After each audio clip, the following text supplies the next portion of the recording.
જો ભાઈ તમને બધાને બધું આવડી ગયું એવું આપણે જિજ્ઞેશને પણ શીખવાડવાનું છે બરાબર. જિજ્ઞેશ માટે આપણે 10 થી 15 મિનિટ ડેલી આપણે રિસેસ ટાઈમમાં એના માટે કાઢવાની વધારાની. તમે આમ શીખવાડો છો ને એ સિવાયનું આજથી જીનલ, કૃષ્ણા, સાનવી, આસ્થા, સુહાની બધાનો ભાઈ તાલી પાડો એ વાત માટે.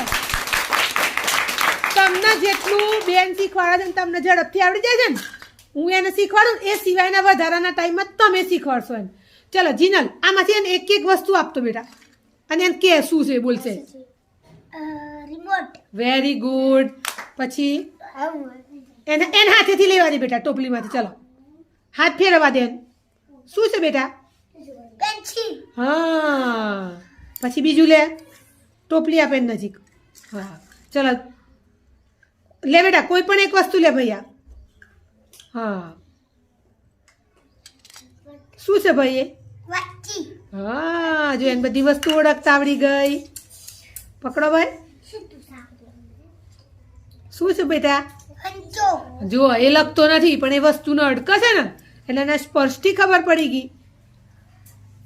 શું છે બેટા? ફૂલપટ્ટી. વેરી ગુડ ભાઈ. આપો આપો આપો. હા લઈ લઈ લે બેટા.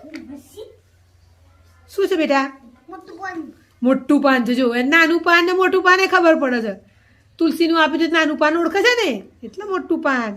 પકડો પકડો બેટા ગમે તે પકડો. તું તને હું રમવા આપું છું ને એને શું કહેવાય?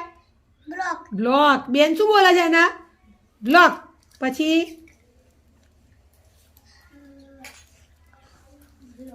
બ્લોક. હા પછી પથ્થર. પથ્થર છે ભાઈ. હા પછી બીજું શું છે ભાઈ એ? રૂ. રૂ. ક્લેપ કરો જોરદાર.